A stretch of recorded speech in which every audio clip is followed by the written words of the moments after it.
أما بعد، فتحية صباحية مباركة وهنيئا لنا بهذا العيد، هذا المهرجان الذي أصبح بمثابة العيد بالنسبة لنا وبالنسبة للجمهور التلمساني بل الجزائري كله. نستهل إذن هذا اليوم الثاني من الحضرة الأندلسية بوقفة علمية حول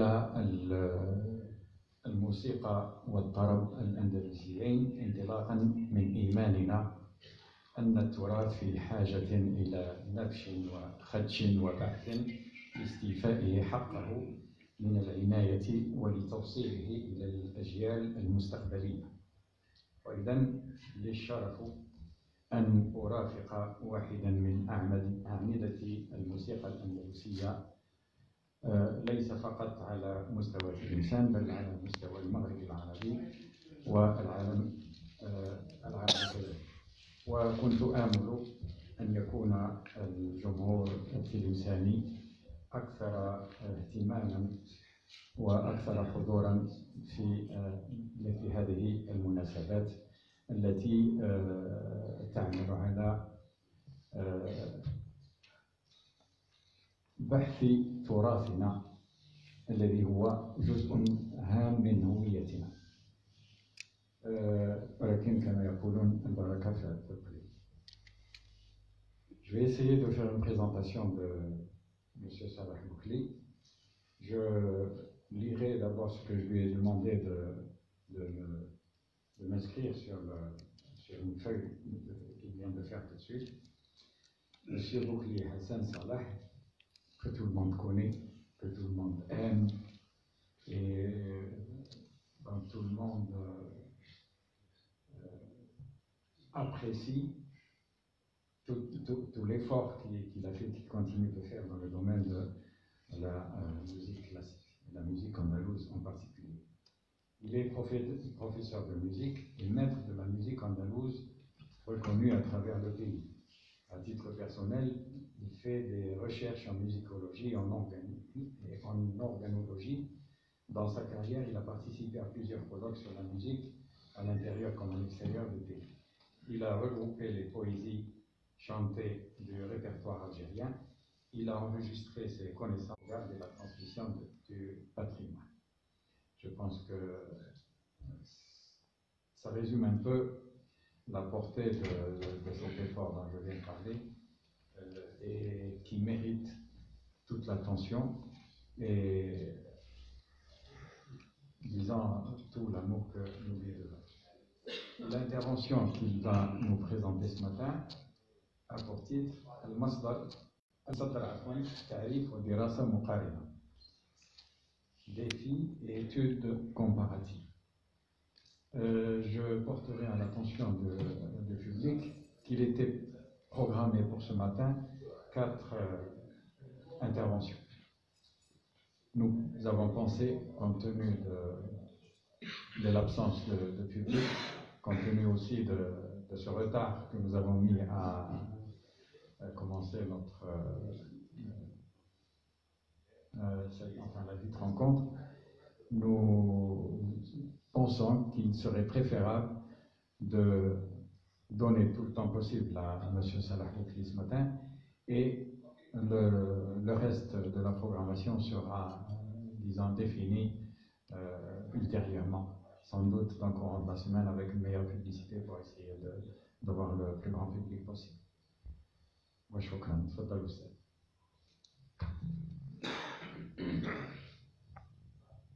بسم الله الرحمن الرحيم، والصلاة والسلام على أشرف المرسلين. أيتها السيدات والسادة، أشكركم على تلبية الدعوة، وندخل مباشرة في موضوع اليوم، هو المصدر تعريف ودراسة مقارنة. المصدر définition et étude comparative. Donc là, je vais aborder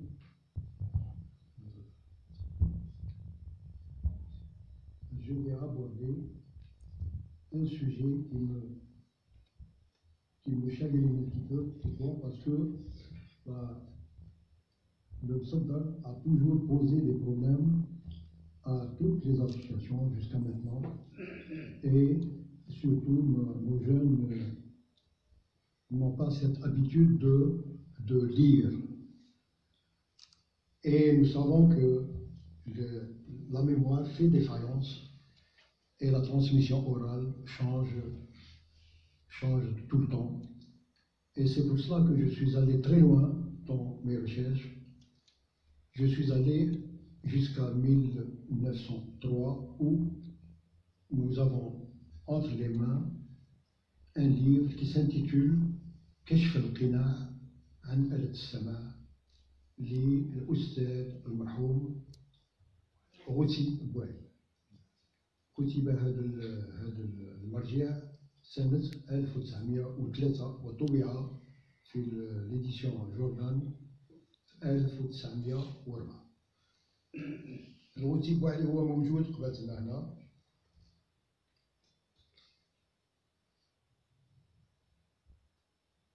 هذا هو الكتاب، الصفحة الأولى كشف القناع عن آلة السماع. هذا الكتاب يعطينا معلومات نقول أنا بدي ما نجموش نستغناو عليها. Donc nous avons des informations qui se trouvent dans ce livre et qui nous donnent le rythme du Msaddar qui n'était pas celui que nous avons aujourd'hui. هذا الميزان اللي هو موجود عند الشيخ غوثي بوعلي وهو كان شيخ بمعنى الكلمة، وتعلم الكتابة الموسيقية وبحث في التراث، وكان معايش المشايخ منهم بودلفة بن شعبان بودلفة محمد، والشيوخ اللي كانوا موجودين في خرطوم هما غوثي الديب ومحمد الديب. وكتب لنا امور اللي ما نجموش نستغناو عليها، وهو هذا الميزان اللي ضاع و pas donné ce qu'il faut à cette musique. الان نمشي الكتاب كشف القناع عن آلة السماع ونشوف اش مد لنا هذا الرجل. نشوف هنا في البداية يعطينا إيقاع. هذا الإيقاع اللي هو ضاع ما بقاش راه موجود قبالكم، وهو ما نسميوهش قصيد لأن القصيد هو أمر آخر، ونسميه هنا المربع. هذا المربع هو موجود في الجزائر العاصمة، ولكن تغير بدخول الشعبي على هذا النوع، صار نوع خفيف جدا وضياع لو تيمبو ديالو. دونك هو دوم تاك تاك تاك دوم تاك تاك. هذا ضاع ما بقاش، حتى واحد ما بقى يخدم هذا الميزان الى يومنا هذا. كل المصدرين اللي خدمناهم يمشيو على ميزان القصيد، وهو 16 على 8، وهو مختلف على هذا النوع. ولكن قبل ما نتكلم على الميزان المصدر، نسيت باش نتكلم على المصدر هو نفسه. معناته مصدر نقول في العامية نقولوا نصدروا العروسة على الكرسي، نقولوا نصدروا العروس على العود، نقولوا نصدروا. الكلمة نصدروا هي تكون في الصدر، تكون في الواجهة، تكون في البداية. أي المصدر هو أول حركة موجودة في النوبة. كاين المصدر هو الأول، ثانيا كاين البطايحي، كاين ثالثا الضرج، كاين الانصراف، وأخيرا المخلص. دونك أنا اختارت إلا هذا المصدر هو الحركة الأولى أو القطعة الأولى اللي تغنى في بداية النوبة. ونقول باللي ما نظنش بدي نعطيلو كامل الحق ديالو في هذه المدة الزمنية القصيرة، لأن المصدر هو أساس تقريبا النوبة.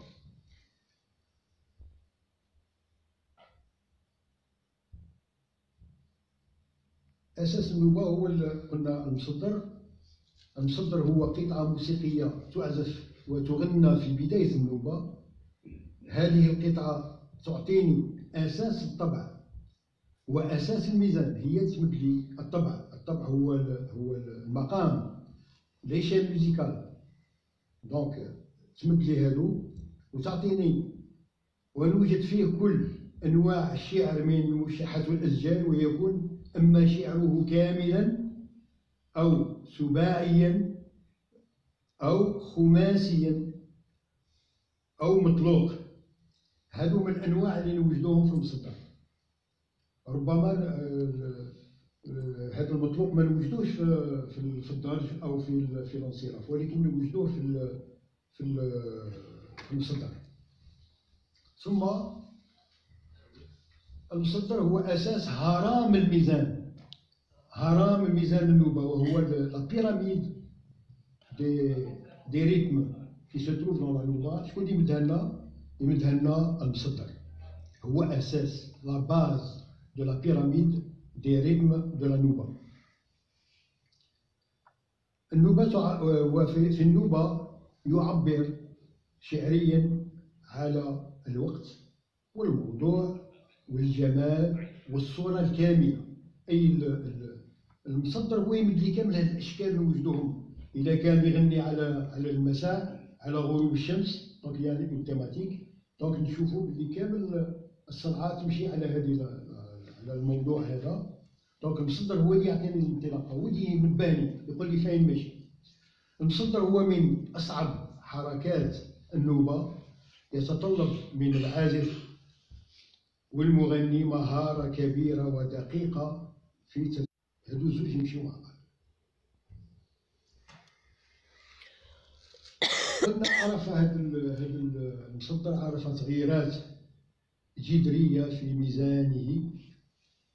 وننطلق الآن نمشي لهذه الصورة اللي راكم تشوفوها، وهو ميزان المربع اللي قلت عليه تكلمت عليه، وكان في وقت المشايخ الكبار لمدينة تلمسان، منهم لديب إخوة ديب غوثي ومحمد، وبن شعبان محمد وهو المعروف ببودلفة، ووقت الشيخ العربي بن صالح رحمه الله كامل، كانوا يخدموا هذا المصدر. ولكن ماشي كل المصدرين، كل النوبات. نعطيكم هذه في نوبة السيكا، ونمشي الآن لنوبة الغريب، حتى هي يعطينا نموذج في كون في عشقة على حذر. يعطينا بلي كاين هذا الميزان في كون في عشقة على حذر، هو مصدر في الغريب، ويقول كان يمشي على ميزان المربع، وهو دوم تاك تاك تاك دوم تاك تاك. ويعطينا نموذج آخر وهو ليالي السرور مصدر في المايا، يمشي على نفس الإيقاع. ولكن ما نريدش أنا ما نقعدش في 1904، نمشي ل 1928. 1928 عندنا بعض الأشرطة. Nous avons des enregistrements de disques sur platine anciens. Et là, nous allons voir que le même morceau, شغل واحد مصدر من 1928 إلى 1990 تغير كله، نفس الشغل، نفس القطعة. نعطيكم النموذج الأول. نرجع على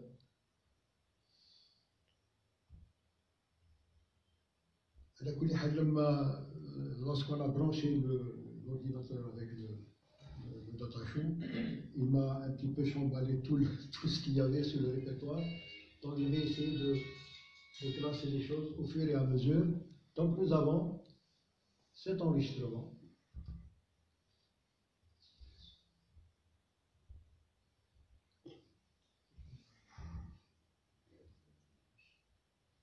نسمعوا.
شوفوا هنا في القطعة اللي هي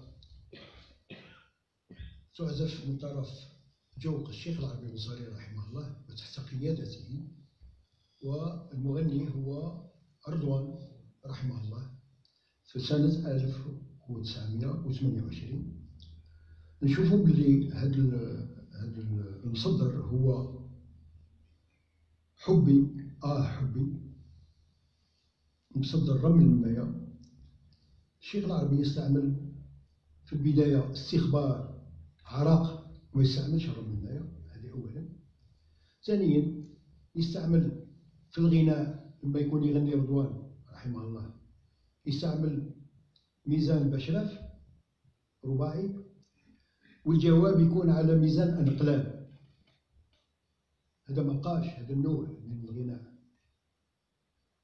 حنا اليوم نخدمو المصدر بالميزان قصير في الكلام وفي الجواب، وهو 16/8. من بعد نتكلموا عليه على انفراد لأن يحتاج وقت كبير. ونمد لكم قطعة واحدة أخرى، وهي حتى هي مسجلة في نفس الوقت من طرف معلمة. نشوف لأن الأمور تخلطت لي هنا في الزيوكات.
نشوفوا هذا الشريط، وهو التاريخ ديالو 1928. والمعلمة النجمة هي من تلاميذ الشيخ بن اسماعيل رحمه الله، بن اسماعيل محمد التلمساني، المؤسس جمعية الأندلسية سنة 1921 في وجدة. هذه المعلمة نجمة تغني حبي أو حبي حبي، ولكن تغنيه بميزان آخر، الميزان البشرة في الغناء، ولكن الميزان اللي تستعمله في الجواب هو مركب ما بين بشرة القلم. في نفس الميزان يوجدوا نص أو جنس من الجنس السفلي والجنس العلوي، إذا يصح التعبير في الإيقاع يكون على بشرة وانقلاب. ونعاود نسمعوا حبي أو حبي واحد آخر.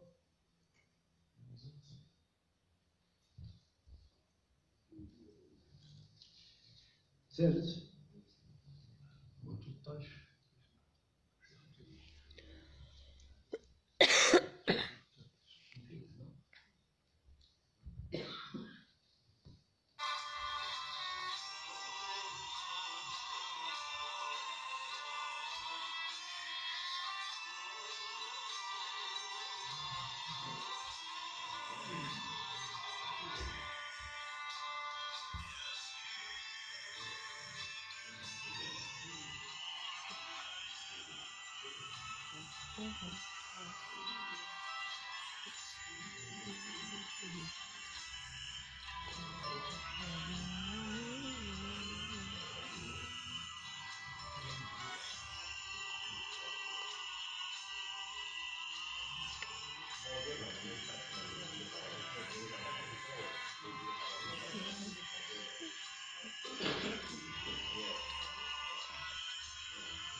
هذا الشريط يغني فيه الأستاذ الشيخ أحمد سري رحمه الله. نعرفوا بلي الشيخ أحمد سري كان يجي بزاف تلمسان وخالط بزاف شيوخ تاع تلمسان، ومنهم نذكر الشيخ عمر المخشي اللي كان كل سنة في ديسمبر يفوت عنده يفوت مدة. وبعض الحالات كان لما يحتاج قطعة موسيقية أو شغل كان يرفد التران، هو يقول هذا الشيء، يرفد التران الجزائر العاصمة إلى تلمسان، يبات لينا عنده، يرفد الشغل ويعاود يرجع هنا يخدم لنا حبي بنفس الطريقة اللي غناها الشيخ رضوان رحمه الله، جماعة من وجدة. الآن يبدا المشكل، كل هذه المدة الزمنية من 28 إلى نقولوا إلى 80 إلى 1980 نعاودوا نرجعوا للقطعة. هنا نسمعوا الشيخ رضوان بالعود، أولا بالكمانجة، في البداية يكون بالكمانجة 28.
les trois premières. نعاودوا هذا العنوان ما يغني هنا كان كبير. درنا هذا التسجيل في 1990 هو مزود في 1914. نشوفوا بلي كان تقدم في دونك إلى دوبلاج. والآن نشوفوا المقطع الثاني تاع رضوان على آلة العود. وهو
نشوفوا هنا كاين بعض il y a des subtilités qu'il a ajoutées dans la manière d'interpréter ce morceau.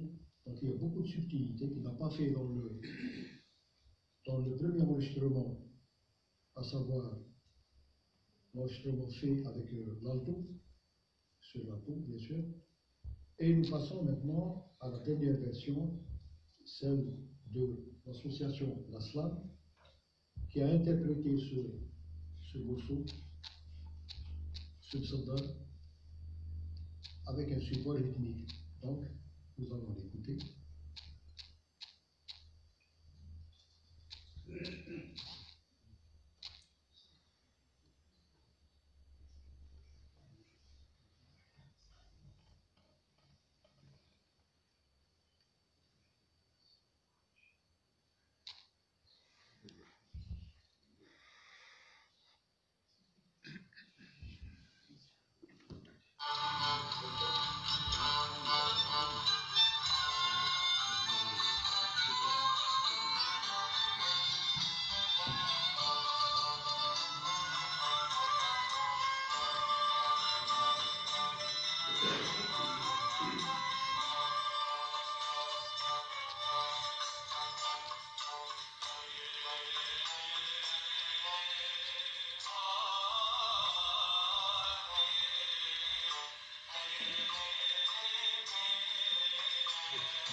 Voilà donc la dernière version que j'ai choisie dans ce cadre de l'écoute, c'est l'éveil musical. Dans ma carrière, j'ai appris à écouter, à bien écouter, à analyser ce que j'entends. Et je pense que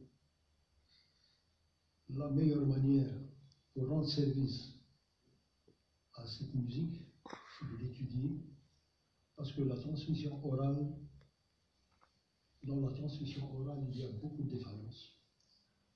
Et notre culture repose sur le verbe.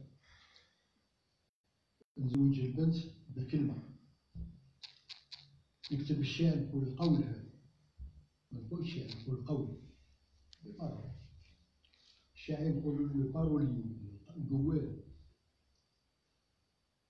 Donc, nous devons changer de tradition parce qu'il est temps de commencer à réfléchir à une manière scientifique pour conserver. Ce n'est pas uniquement le magnétophone qui joue son rôle. Nous avons vu le magnétophone, voilà, le résultat. Donc, il y a eu des changements. De 1928 à aujourd'hui, il y a eu des changements.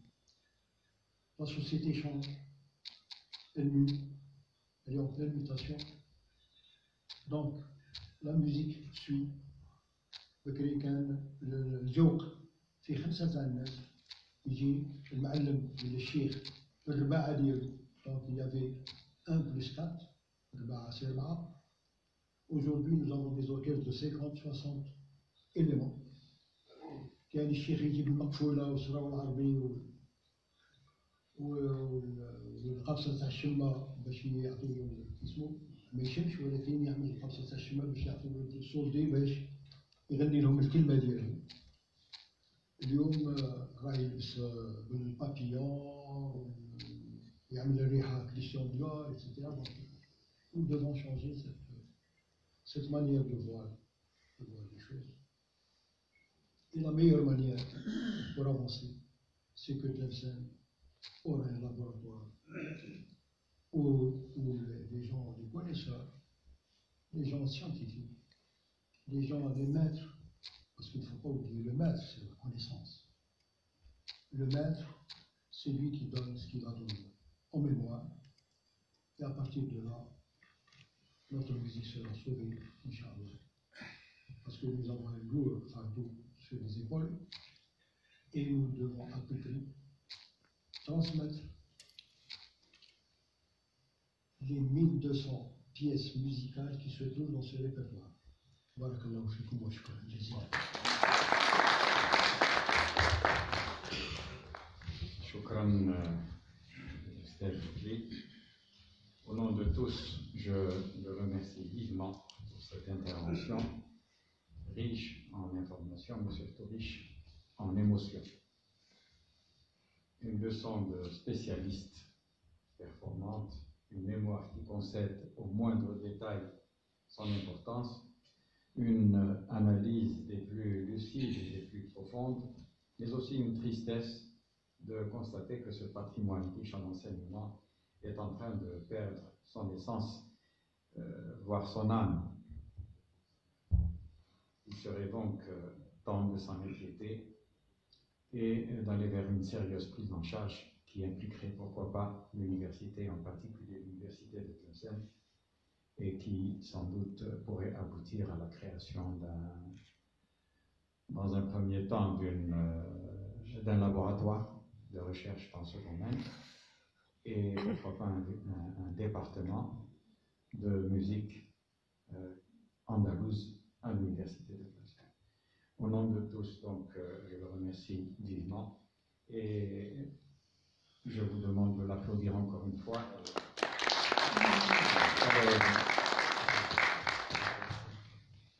المجال مفتوح للتساؤلات. S'il y a des questions à poser, je souhaiterais qu'on... لا معلش. هو في الحقيقة معلم. أنا بالنسبة لي معلم من المستوى العالمي ليس فقط تلمسان. كيف علينا نحاول عليه. فوالا.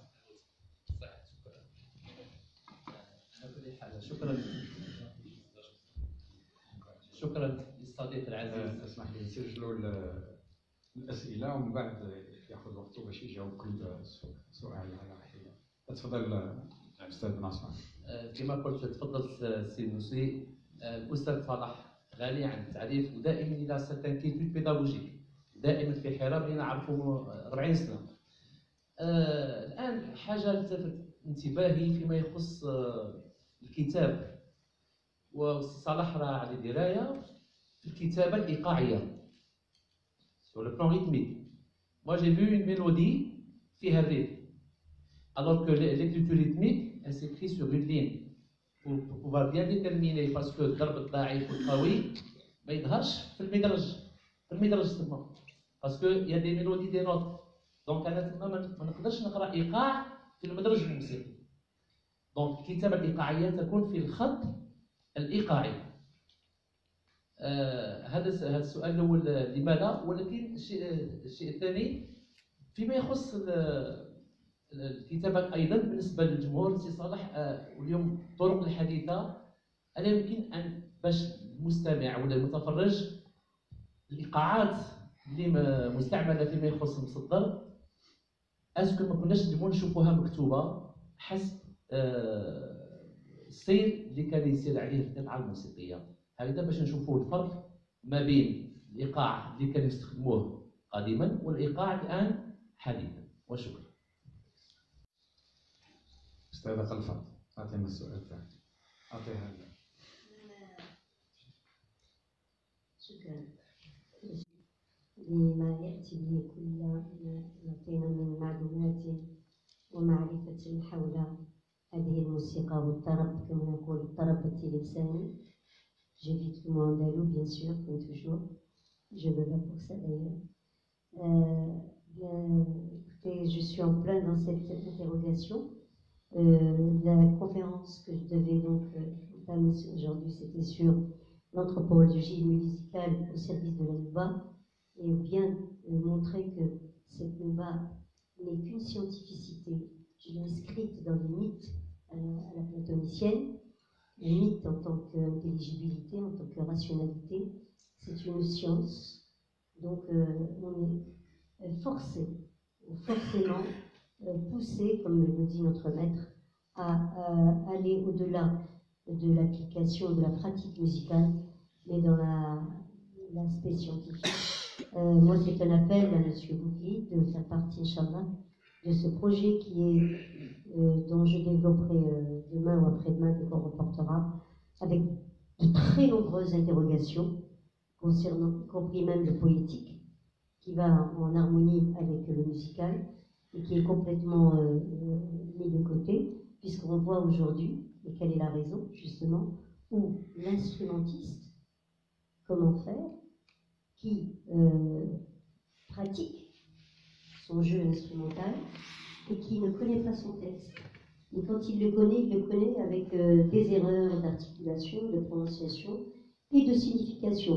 Du coup, la nouba qui se ressent, qui est en nous, et que quelque part nous sommes en elle, à l'intérieur du dedans, elle est très très mal jouée.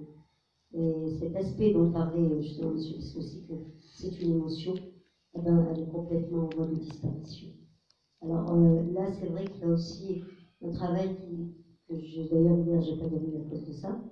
Je voulais faire une application comparative par rapport à des sadr, parce que je voulais être dans la continuation de M. Nadr en Iran, à Téhéran. Tous les ans, il y a donc ce festival du Jamdal qui est le retour, c'est la fête du retour, dans le sens même de Jamdal, retourner à l'origine, repartir de l'origine. Et on s'est mis à mettre même aujourd'hui à l'enseignement de la lyre antique en Iran. Donc, alors que l'oralité avait tout effacé, la science a permis aux Iraniens de remettre ce questionnement dans une pratique contemporaine à travers la lyre antique. Donc, je suis un petit peu dans cette ligne de M. Bouclier qui s'interroge sur les maîtres aussi. Est-ce que ce ne serait pas aussi la faute des maîtres? Donc j'implique un peu les maîtres aussi dans ce domaine, où chacun se prend un maître. Alors comment faire pour mettre fin à la guerre des égos? Moi je sais, toi tu ne sais pas. Ça aussi c'est une question à laquelle je n'arrive pas à trouver une manière de faire taire ce qui reste de la musique. Voilà. شكرا. سؤال آخر.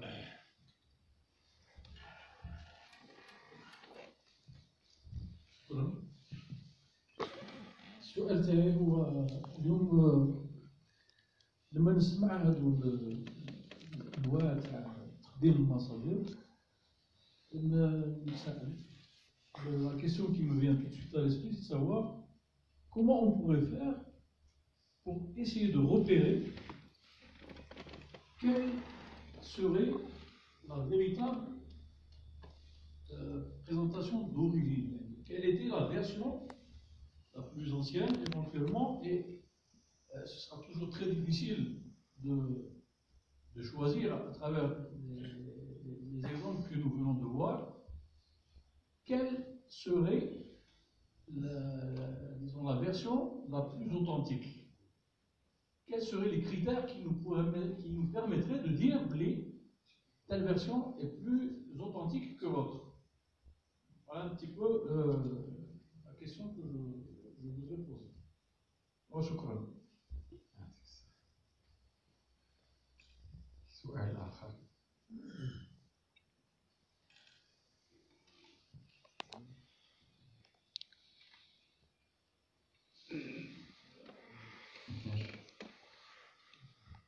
هذا نسأل.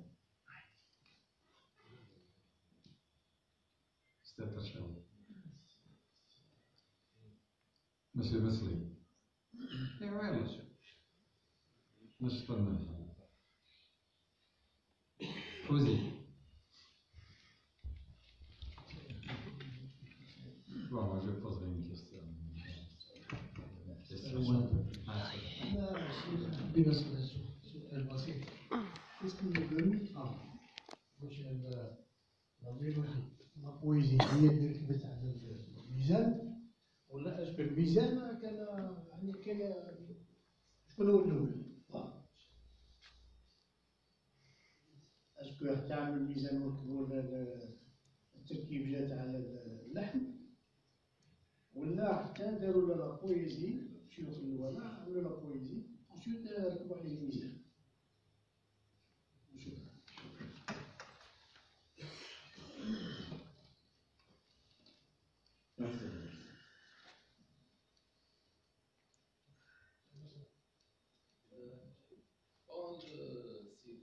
سيد المحاضرة، أنا عندي سؤال اللي هو مرتبط بالجامعة.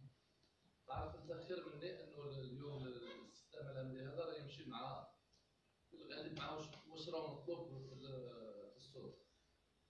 طبعا إنسان في غيرها من المدن الجزائرية قضية الموسيقى هذه راهي مقولة منها راهي عفوا راهو تراث عالمي ومش حاجة بسيطة ولا هينة ولا اللي هي أقل شأنا من الموسيقى كتراث ودخلناها للجامعة وحضرنا مقاعد الجامعة وأحيانا ما فيهاش حتى اللي المكونين يعني ما فيهاش تأطير الكافي. الآن أنا سؤالي بسيط وصل أنا نستناو باه تدخل الموسيقى كتراث إلى أحضان الجامعة لأنه ما يمكنش أستاذ أعتقد تحت نظري ما يمكنش باش نطوروا الموسيقى ولا أي تراث آخر بلا ما نصون لاسوسيا مع التفويض في الجامعة.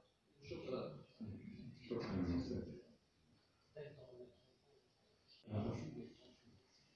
طيب أنا سأنهي المساءلات بهذا السؤال البسيط نظرا لخصوصية الموسيقى العربية عامة والموسيقى الأندلسية بصفة خاصة.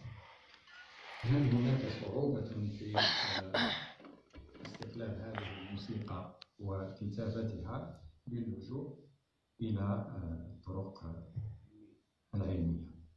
هذا السؤال. إذا ما فيش سؤال أطلب من الأستاذ بدري أن يتفضل بالجواب. نرجع للأستاذ حميد عثمان على الكتابة الإيقاعية عند الشيخ غوثي الباعي. نعرف أن الشيخ باعي غوثي رحمه الله درس كتاب سالفادور دانييل وخدم منه إلى بلاجي براتيكمون لو كوتي théorique qu'il a écrit dans son livre, il a plagié de Salvador Daniel qui a écrit un livre sur la musique algérienne. Et la transcription enfin l'écriture des rythmes se faisait à son époque de cette manière qui se trouve en face. Donc vous avez en face la transcription utilisée par le Cheikh Ghouti Bouali. Donc c'était un rang, un zéro plutôt pour le dôme et un point pour le tac et un tiret pour le silence. Donc là nous avons basé notre écriture sur le coup d'archet d'Urbain parce que l'Urbain jouait un rôle très important dans la direction de l'orchestre et il donnait le temps, il était réduit à la cloche et non pas à la noire. Donc la transcription était logique en son temps. Alors, pour revenir à la définition du maître, alors, pour qu'il n'y ait pas de confusion entre les deux époques, celle d'avant 62 et celle d'après 62. Avant 62, il y avait les maîtres qui vivaient de cette musique. Il y a le ma'allam ou le shir. Le ma'allam هو اللي عنده الحرفة وكان هذا التقارب ما بين الحرفة وما بين الموسيقى لأن في يوم ما كان الشيخ عبد الكريم دالي رحمه الله جا تلمسان يخدم العرس والكمانجي ديالو ما جاش من العاصمة مشى واحد من الكمانجية ديالنا قال له الشيخ نجي نلعب معاك أنا نعزف على الكمانجة ونجي نلعب معاك. جاوبو الشيخ عبد الكريم دالي قال له ولدي ما جيش نلعب جيت نخدم ما جيش نلعب هنا في تلمسان جيت نخدم. Donc, cette manière de considérer la musique comme un travail, comme un métier, donc, avait de l'importance. Tandis que, après 62, il y a eu la part des associations qui ont fait un travail colossal. Personne ne peut faire le travail qu'a fait l'association. Donc, تقريبا, il y avait ce qu'on appelle le militantisme à l'époque, où le petit musicien du coin, à force des choses, il a travaillé, il a vraiment œuvré sans moyens pour devenir ce qu'il est devenu, et il est passé de Windows à Sheikh. Par la force des choses, nous avons aujourd'hui des associations qui fournissent, qui donnent, qui font tout ce qu'ils peuvent faire pour transmettre leur savoir. Et je crois que je dois leur rendre hommage. Je profite de cette occasion pour rendre hommage à tous ceux qui ont donné des années de leur vie pour la sauvegarde de ce patrimoine. Donc la notion de maître a changé de camp. اليوم ولا الشيخ هو الأستاذ هو اللي يبلغ المعلومات. من قبل لا, الشيخ هو c'était la mémoire, c'était la reconnaissance de ses pères. كان الشيخ ما يولي شيخ حتى يقولوا له ها البرنوس, الشيخ ديالو مثل البرنوس, يقول له اليوم راك وليت شيخ. وهذه شهادة في 1963 في السيرك دي جون الجيريان, كان الشيخ العربي البصيري رحمه الله قال للشيخ, قال السيد عبورة خير الدين رحمه الله, قال له سيدي خير الدين تهلا لي في الآلة. صدير كو الشيخ العربي il a choisi à l'époque الشيخ خير الدين بن عمورة باش ياخذ المشعل ماشي واحد آخر. Donc c'est enregistré et ça se trouve dans nos archives, bien sûr. Et là, on a le problème de l'authenticité. Alors là, c'est un problème épineux, puisque Shahada, encore, c'est الشيخ العربي البصري يقول في 1963 كان باقي له عام يتوفى, وكانت ليه 105 سنين الشيخ العربي البصري رحمه الله. يقول بالحرف الواحد, يقول خير الدين بن عبورة من بعد ما نصبوه شيخ هو اللي ياخذ عليه المشعل, لازم يقول له سيدي خير الدين, لو كان ماشي بواك السي مصطفى, لو كان ماشي بواك السي مصطفى كانت عندنا ضربة في الشرق وضربة في الغرب, وهذه مسجلة لا ننطق على الهواء. يقول بهذا الحرف, يقول لو كان ماشي السي مصطفى, شكون هو هذا السي مصطفى بن عبورة؟ السي مصطفى بن عبورة c'était parmi les premiers instituteurs en langue française. هذا الأول qui a fait l'école normale de Bouzabéa. Deuxièmement, خير الدين بن عبورة, السي مصطفى بن عبورة a fait partie de l'orchestre philharmonique de Tlemcen. Donc il transcrivait toutes les pièces de musique andalouse qu'il prenait de Machaïr de son époque, puisque ouais, il est né en 1875 et il est décédé en 1935. L'histoire d'un vol. Donc ce monument de la musique, qui connaissait le solfège. D'ailleurs, certains livres, comme celui d'Alexis Chotin, le tableau de la musique marocaine, qui est publié en 1936, je pense, cite Sidi Fabra et cite aussi Si Mohamed Ben Ismaël parmi les professeurs de musique de l'époque. Donc, il y a une reconnaissance de Cheikh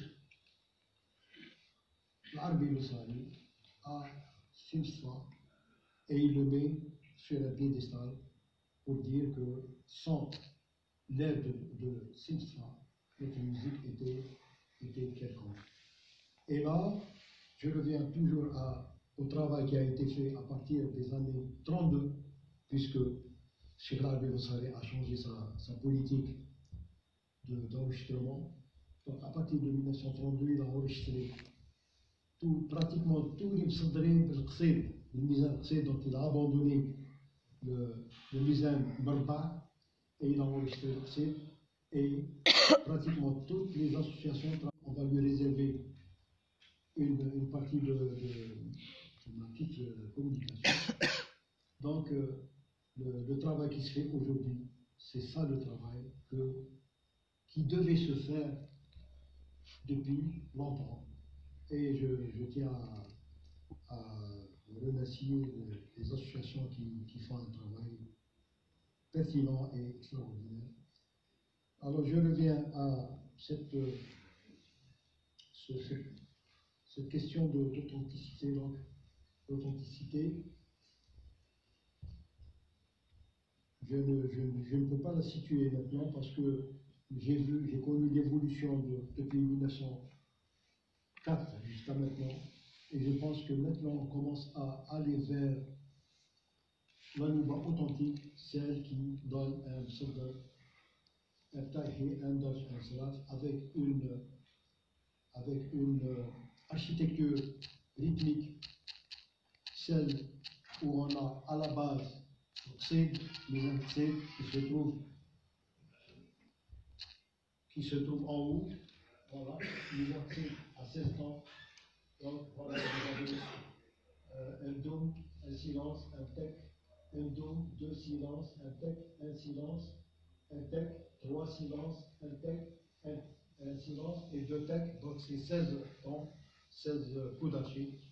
Et là, vous avez la réplique, c'est-à-dire la réplique musicale qui se fait avec un 8-8, donc dôme, S, tac, dôme, S, tac, dôme, S. Voilà, donc ça c'est le vrai rythme du psaudo que nous utilisons aujourd'hui pour les pseudonymes.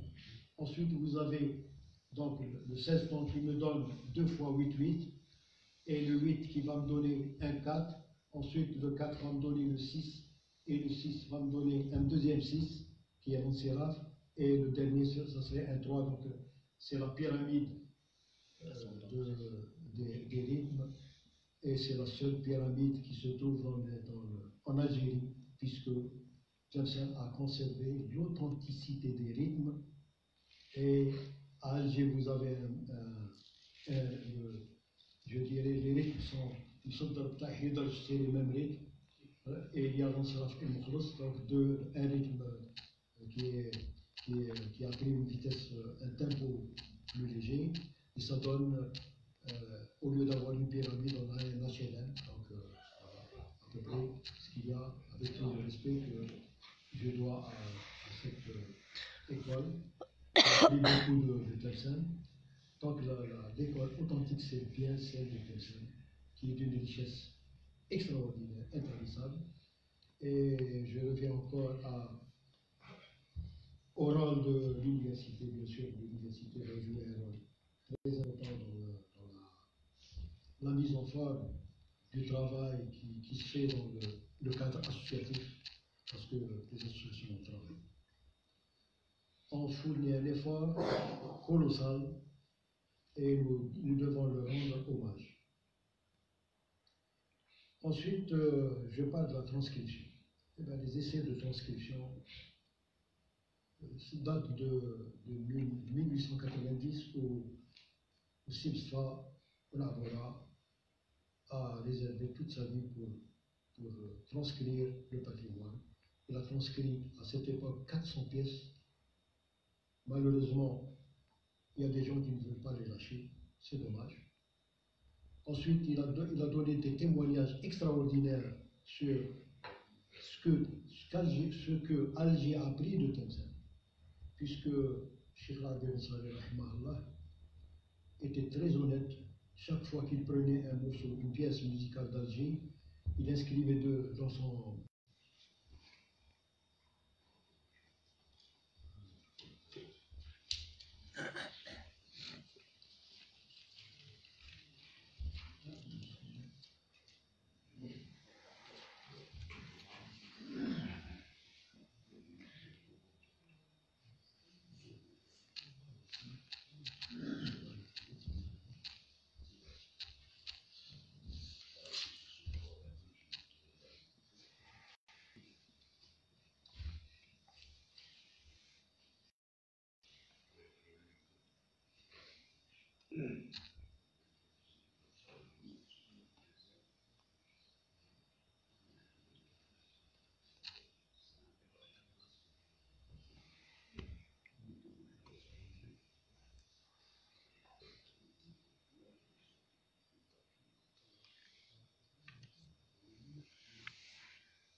واشكرك. مرة ثانية للأستاذ بوكي حسن. كانت الجلسة جميلة بجمال المحاضر والحضور، أفدنا منها واستفدنا، وأعتقد أنها انطلاقة موفقة في إطار الحضرة الأندلسية التي نتمتع بها هذا الأسبوع للاهتمام بالموسيقى الأندلسية، أقول الجزائرية أولا، تراثا وعلما. أتمنى أن تتبع بإنجاز ميداني، لأن المسؤولية مسؤولية الجميع. وربما على سؤال الأستاذ طرشاوي أقول إننا نبرمج يوما دراسيا للموسيقى الأندلسية في خلال الأسبوع الأول من شهر فبراير بعد الامتحانات، وسيكون